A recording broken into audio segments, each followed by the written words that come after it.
Selamat datang di channel Pemuja Malam. Jangan lupa like, share, and subscribe ya. Terima kasih.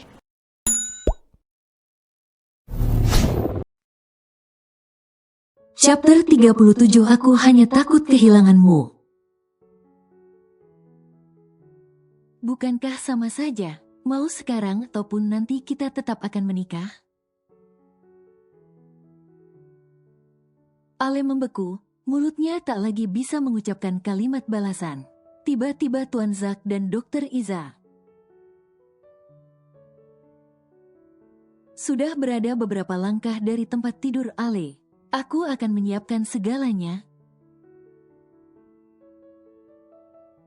1 jam dari sekarang kita akan menikah.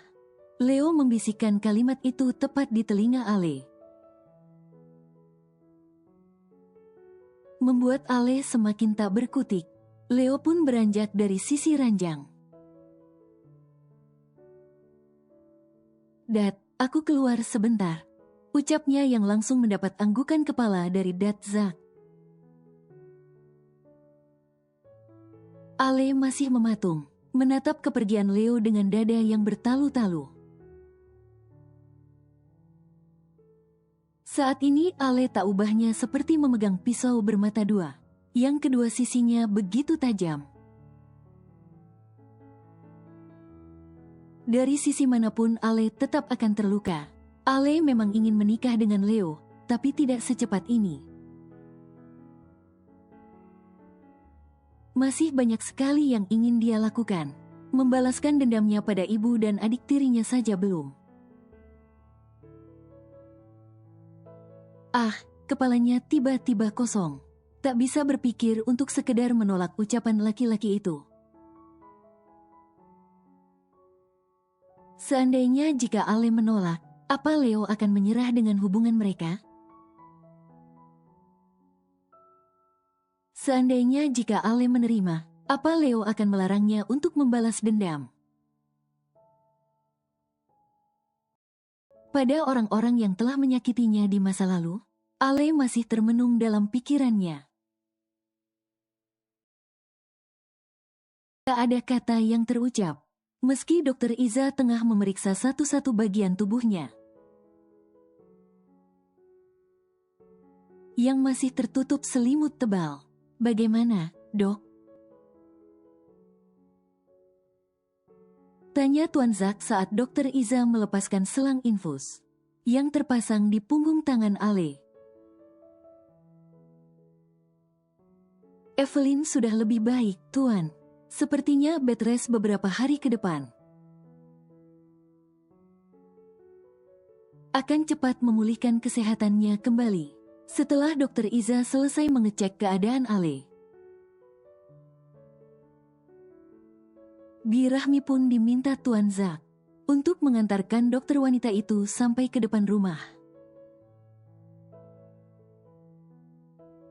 "Saya terima nikah dan kawinnya. Alexandra Evelyn Lincoln binti Tuan Zack Lincoln, dengan mas kawin uang tunai sebanyak 100.000 pound sterling. 150 gram logam mulia, dan 1 buah hotel bintang 5 di kawasan Jakarta Selatan. Tunai, sah, petik 2. Seru dua orang saksi yang tak lain adalah Angga dan Pak Guntur, suami Bi Rahmi. Leo terlihat gagah dengan balutan kemeja putih dan jas hitam, senada dengan celana yang dipakainya. Dalam satu kali tarikan nafas, Leo melibas janji sucinya di depan penghulu. Tak ada gugup, suaranya jelas dan menggema. Padahal pernikahan ini mendadak dan amat sederhana. Ya, meski pernikahannya sederhana, namun Leo tak tanggung-tanggung memberikan mas kawinnya pada Alexandra. Uang tunai dengan mata uang asing, yang jika dirupiahkan hampir mencapai 2 miliar rupiah. 150 gram logam mulia beserta sertifikat kepemilikan hotel, yang dibawa Angga susah payah dari berangkas di ruangan kerja tuannya.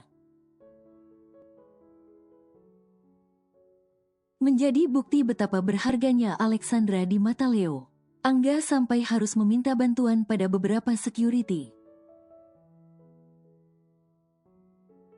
untuk membawakan beberapa koper berisi mahar yang diminta Leo di sambungan telepon beberapa waktu lalu. Mungkin jika tidak terburu-buru, Leo akan mempersiapkan yang lebih dari ini. Mengingat aset yang dimilikinya bahkan masih sangat banyak, segalanya yang dia punya, segalanya yang dia perjuangkan, semua akan Leo persembahkan untuk Alexandra, yang kini sudah sah menjadi istrinya di mata agama. Berbeda dengan Leo, Ale hanya memakai kebaya putih bekas almarhum mominya, yang disimpan rapih oleh Tuan Zack di lemarinya. Birahmilah yang membantu Ale berdandan ala kadarnya. Kebaya itu amat bersejarah. Walau sudah bertahun-tahun tak digunakan namun masih terlihat, seperti saat pertama kali almarhum Nyonya Dahlia memakainya.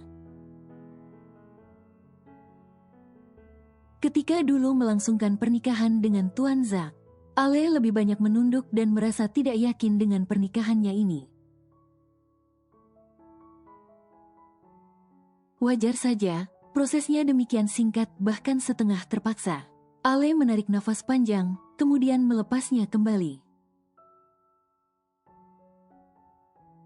Statusnya sudah berubah sekarang. Bahkan nama di belakang keluarga yang selama ini tersemat otomatis terganti. Alexandra Evelyn Barros. Ya, nama besar keluarga Barros lah yang kini menjadi nama belakangnya. Penghulu meminta Leo untuk menyematkan cincin. Setelah cincin tersemat di jari manis Ale, wanita itu pun mencium punggung tangan Leo dengan taksim. Seperti halnya orang lain menikah, begitu pikir Ale. Mencium tangan suami adalah simbol bahwa dia telah menjadi imam dan menjadi nahkoda. Menentukan arah kemana bahtera rumah tangga mereka akan berlayar. Dan bakti Alexandra sepenuhnya sudah berpindah kepada dia, yang kini tengah membalas mencium kening Ale, lama dan dalam. Ada desiran yang berbeda dari tempat di mana ciuman itu dilabuhkan. Ale memejamkan mata, menikmati setiap getaran yang mengalir ke setiap inci tubuhnya. Jantungnya berdetak demikian cepat. Oh, my, rasa apa ini? Kenapa ciuman Leo rasanya sangat berbeda? Batin Ale bertanya, rasanya bukan seperti saat Leo menciumnya dulu. Ini rasa yang seakan lebih nikmat, bahkan Ale ingin mengulangi rasa itu. Apa ini yang disebut ketika menjadi halal maka nikmatnya akan lebih terasa? Ah, entahlah, Ale juga masih belum mengerti dengan apa yang dirasakannya saat ini. Sesaat kemudian Leo melepaskan ciumannya dari kening Ale, menatap sebentar sambil mengulas satu senyuman. Indah, Tuan Zack lalu memeluk Leo dengan tangis haru. Begitupun Birahmi dan suaminya, yang ikut terbawa suasana sakral pernikahan dua sejoli itu. Mulai detik ini, Dad menyerahkan tanggung jawab menjaga Evelyn padamu. Sepenuhnya Evelyn sudah menjadi hak. Dan tanggung jawabmu sebagai seorang suami. Jaga dia, bahagiakan dia seperti janjimu pada Dad. Leo ikut menitikkan air mata. Tak menyangka secepat ini Tuhan mengizinkannya untuk memiliki Alexandra secara utuh. Berkali-kali Leo mengucap syukur dalam hati. Kini dia tak takut lagi jika Yuta akan merebut wanitanya. Statusnya sekarang sudah jauh lebih tinggi dari sebelumnya. Ale sudah menjadi haknya. Siapapun yang akan bertemu Ale kelak, istrinya itu harus meminta izinnya terlebih dulu sebagai suami. Iya, Dad, aku akan membahagiakan Evelyn. Selama aku masih bernafas tak akan kubiarkan dia bersedih. Tak ada keraguan yang terlukis di wajah Leo. Kata-kata itu diucapkan dengan penuh keyakinan. Bukan karena Tuan Zack mampu menyelami hatinya. Semua itu sudah terlihat jelas di wajah Leo. Senyuman lebar serta kedua matanya yang berbinar. Bukankah itu semua tanda kebahagiaan? Setelah memeluk Leo, kini Tuan Zack beralih memeluk putrinya. Selepas memeluk, Tuan Zack menatap Ale dengan sendu. Ale pun mencoba mengukir senyuman. Dua lesung pipinya terlihat jelas. Manis sekali, semakin membuat Tuan Zack yakin jika kecantikan putrinya menurun dari mendiang sang istri. Dilihat dari arah manapun, wajah Ale dan almarhum istrinya bak pinang dibelah dua. Setelah proses pernikahan, yang digelar di ruang keluarga di lantai 2 kediaman Tuan Zack selesai, Ale pun dibantu kembali ke kamarnya oleh Bi Rahmi. Sementara Tuan Zack bersama dengan Pak Guntur dan seorang penghulu yang dibawa Angga sudah berada di lantai 1. Sedang Leo dan asistennya sedang terlibat dalam obrolan penting di balkon lantai 2. Tuan, saya sudah merekam seluruh proses pernikahan Anda ini. Angga pun menyerahkan ponsel Leo. Leo lalu memeriksa video yang Angga rekam untuk memastikan semuanya sempurna. Leo tersenyum lebar lalu menepuk bahu Angga pelan. Bagus, kau memang asistenku yang selalu bisa diandalkan. Aku akan berikan hadiah untukmu, tapi kerjakan satu tugas lagi. Hujan lebat tiba-tiba saja turun saat waktu sudah menunjukkan pukul 2 dini hari. Butiran air yang jatuh dari hitamnya langit terasa syahdu ketika saling bersahutan dengan kilatan cahaya dan gemuruh. Bi Rahmi sudah selesai dengan tugasnya, membantu melepas balutan kebaya dan kain batik. Yang menjadi bagian dari saksi bisu pernikahan sang anak majikan. Ale sedikit gusar, sebab sudah hampir 10 menit. Sejak Bi Rahmi keluar dari kamarnya namun Leo belum juga datang. Kegelisahan terasa menusuk jiwanya. Takut jika Leo pergi setelah menjadikannya seorang istri dadakan. Jika seandainya dia memang pergi, lalu untuk apa pria itu meminta bukti atas perasaan cinta yang Ale miliki?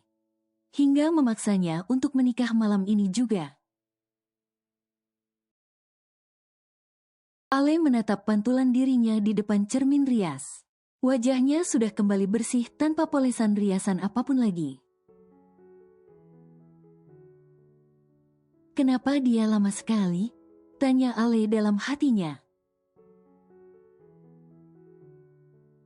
Sambil mengalihkan pandangan pada pintu kamar yang belum juga terbuka, Ale berdecak lalu bangun dari duduknya berjalan menuju balkon. Tempat favoritnya di kamar itu. Udara segar yang terbawa angin hujan. Memang selalu mampu mendinginkan pikirannya. Pikiran yang mampu mengobrak-abrik relung hatinya yang terdalam.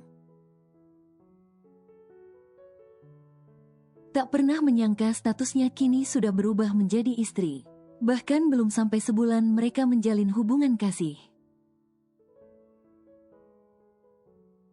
Suara petir yang nyaring semakin menyadarkan Ale bahwa kejadian kilat ini bukanlah mimpi semata. Sebenarnya sejak Leo mengucapkan ikrar sucinya beberapa saat lalu, di hatinya sudah tak ada lagi nama Yuta. Nama pria itu seolah hilang, dan menjadikan hanya nama Leo yang bertahta di hati terdalamnya. Keraguan yang sempat menyelimuti hati dan pikirannya sudah tak ada lagi. Melebur bersama janji sehidup semati. Yang Leo utarakan di depan Datzak sebagai walinya. Tiba-tiba saat Ale tengah sibuk dengan pikirannya. Ale merasakan tangan besar melingkar di perutnya yang rata. Ale mendongak dengan nafas yang tersendat. Menatap wajah itu, namun wajahnya hanya memandang lurus ke depan. Apa kamu menungguku? Tanya Leo dengan suara parau seraya mengalihkan pandangannya. Menoleh ke arah sang istri yang wajahnya nampak terkejut. Jarak wajah mereka hanya beberapa centi saja. Dengan jarak sedekat itu,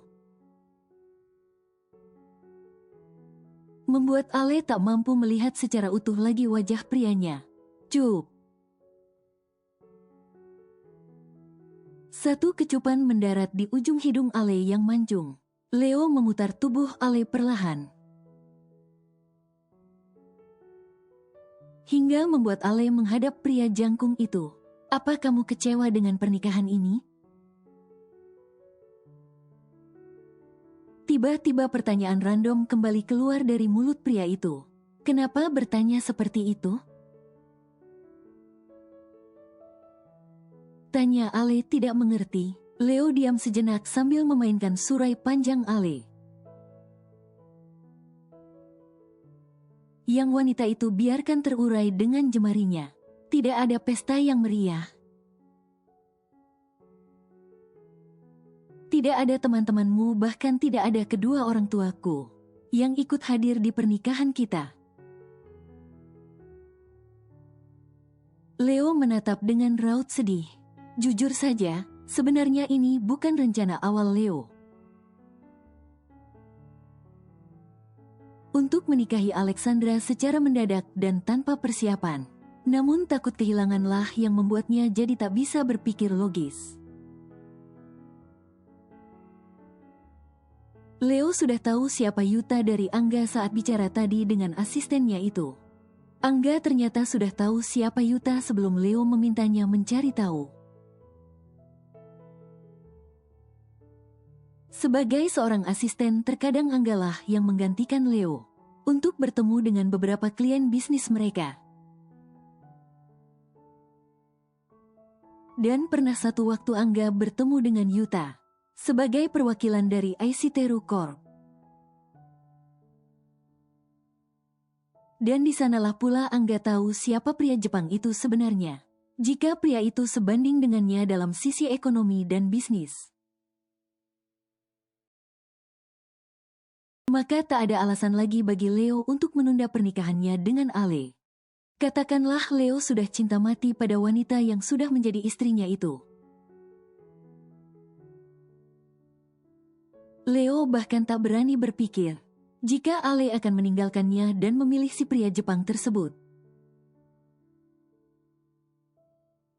Ale menarik Leo untuk masuk kembali ke dalam kamarnya, menuntun suaminya itu untuk duduk di sisi ranjang. Tak bisa lagi bicara di balkon, sebab suara hujan dan petir yang bersahut-sahutan. menyamarkan suara obrolan mereka. Aku mencintaimu. Tak masalah jika pernikahan kita hanya seperti ini. Yang terpenting kita sudah sah di mata agama. Ale memegang kedua pipi Leo dan mengusap lembut dengan ibu jarinya. Leo memejamkan mata sedetik. Lalu kembali menatap wajah yang meneduhkan itu dengan intens. Leo menarik nafasnya dengan berat. Kamu pasti berpikir aku terlalu terburu-buru. Maaf, aku hanya takut kehilanganmu. Leo menautkan jemarinya ke sela jari sang istri, melalui punggung tangan wanita itu yang masih bertengger di pipinya. Ale tersenyum tipis lalu menggeleng. Percayalah, aku tak akan pernah meninggalkanmu hanya demi laki-laki seperti Yuta. Dia sama sekali tidak sebanding denganmu. Jangan pernah meragukan cintaku lagi. Leo menarik Ale ke dalam pelukannya, mengucap kata maaf beribu kali karena sempat tak mempercayai wanitanya itu. Leo mendaratkan kecupan berkali-kali di ceruk leher sang istri, mengeluarkan pesan cintanya lewat ciuman hangat itu. Hingga beberapa detik berlalu, Leo merenggangkan pelukannya. Kamu istirahat duluan saja. Aku mau mandi dulu, sudah lengket. Leo membantu Ale berbaring. Lalu menyelimuti tubuh mungil sang istri, yang berbalut piyama tidur dengan model baju tangan panjang. Namun celana super pendek itu hingga sebatas paha. Leo harus menahan diri agar otaknya tidak terus traveling kemana-mana.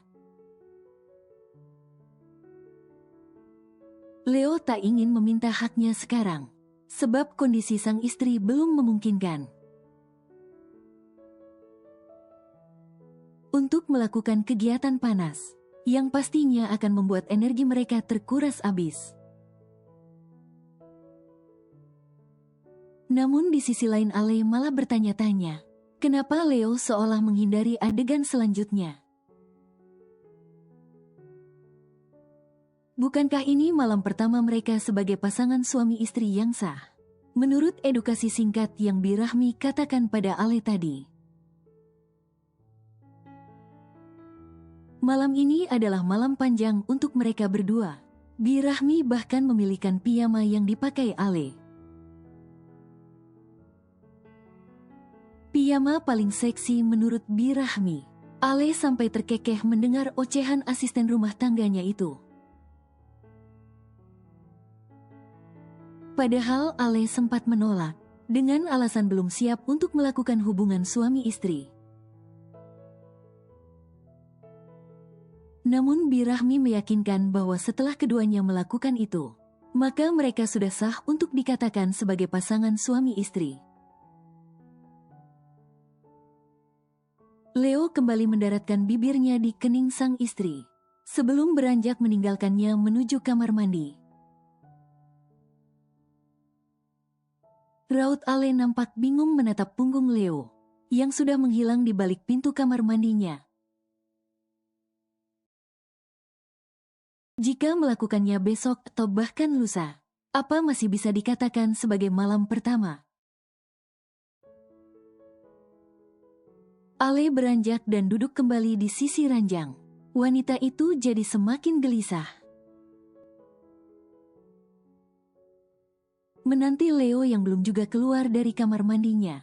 Pandangan Ale tak terlepas dari pintu kamar mandi yang masih terkunci. Kamu belum tidur, sayang? Tanya Leo yang keluar dari kamar mandi. Dengan handuk yang masih melilit di pinggangnya, aroma wangi sabun yang langsung menyeruak. Langsung menusuk indera penciuman Ale, kala pria itu semakin menghampiri tanpa rasa canggung ke arahnya. Kenapa aroma sabun dan sampoku seharum ini di tubuhnya? Ale terus menghirup aroma yang menyegarkan itu dalam-dalam. Padahal sabun dan sampo yang dipakai Leo tentu itu miliknya. Sebab Ale yakin dengan aroma yang memenuhi ruangan kamarnya. Tapi kenapa sabun dan sampo miliknya seharum saat Leo yang menggunakannya? Tubuhnya yang terbuka menunjukkan otot-otot dada dan perutnya yang six-pack. Ale melihat kulitnya yang mulus dan sedikit bulu halus di antara kedua kaki Leo. Ale menelan selaivanya tanpa sadar. Seumur-umur memang baru inilah Alexandra. Melihat seorang laki-laki dengan penampilan seperti itu, terus terang saja, bagi Ale saat ini Leo terlihat sangat seksi. Seketika dadanya kembali berdebar. Ale memegang dadanya, dan terasa desiran hangat di dalam sana. Sayang. Leo mengusap pucuk kepala sang istri, yang hanya diam dengan tatapan yang entah kemana. Leo tak menyadari bahwa sejak tadi Ale melihat ke arah tubuhnya yang setengah terekspose itu. Aku. Ale memeras otaknya, merasa kepalanya jadi kosong tak mampu berpikir. Bahkan untuk menjawab pertanyaan suaminya yang sangat sederhana itu, Leo tersenyum tipis, lalu mengecup pucuk kepala Ale singkat.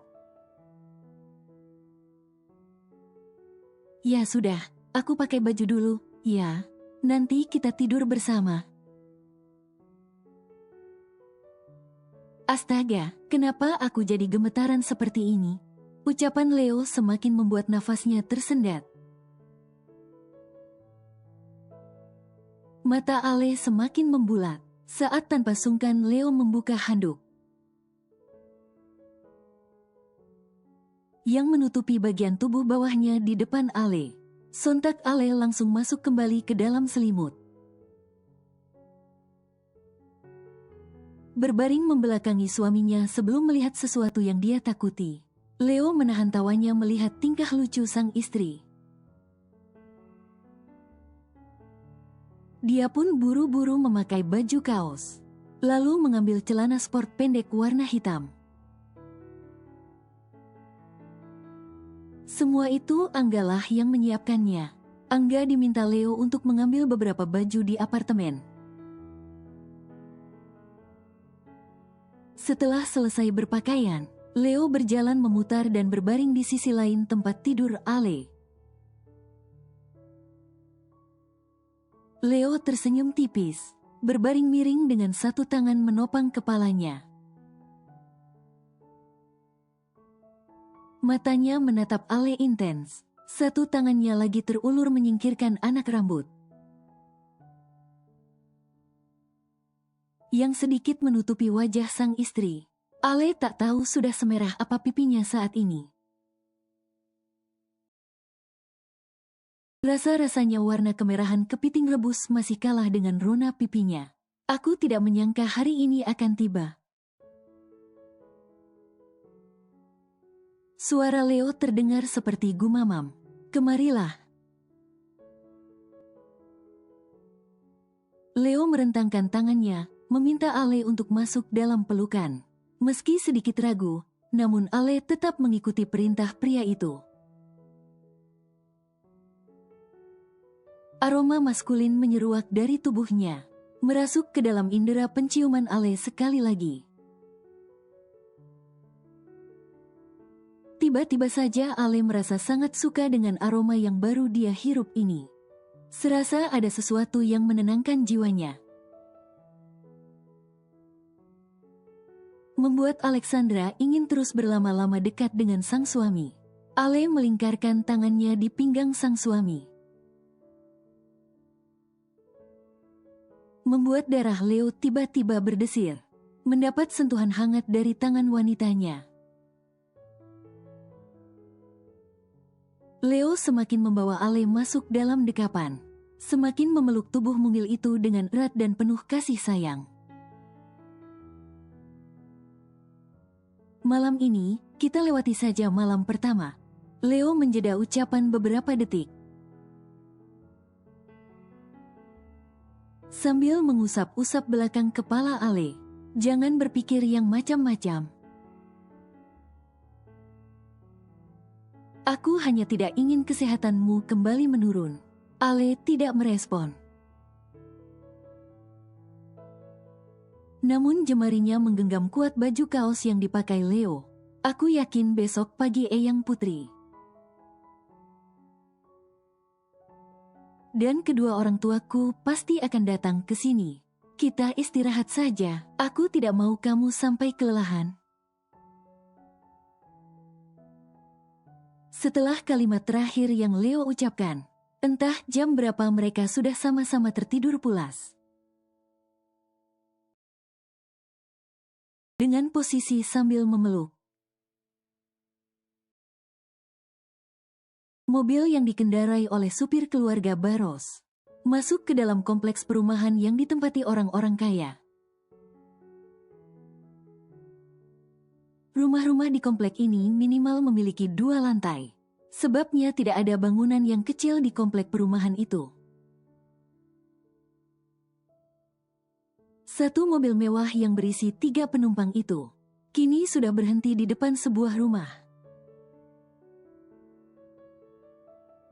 yang pagarnya menjulang tinggi sampai ke atas. Dad, apa benar ini rumah Tuan Zack?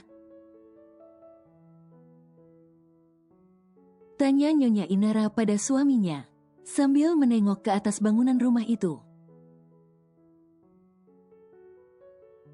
Ya, kalau tidak salah, memang ini alamat yang dikirimkan Angga semalam. Tuan Peter mengingat kejadian beberapa jam lalu.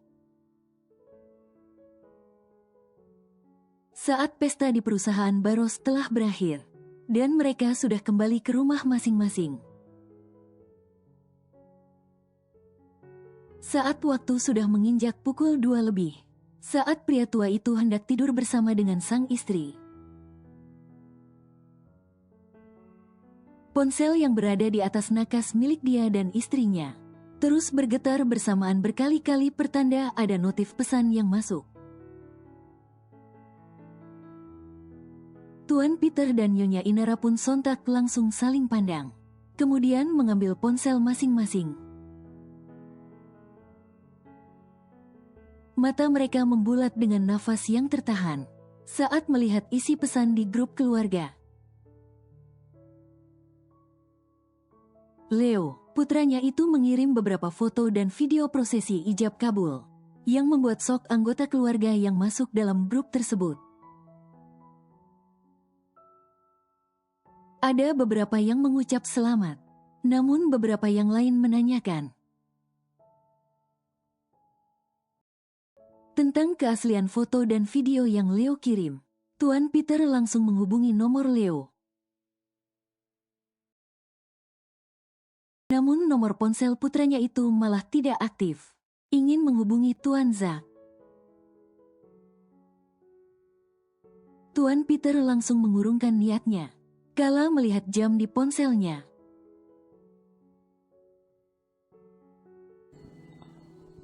Bersambung.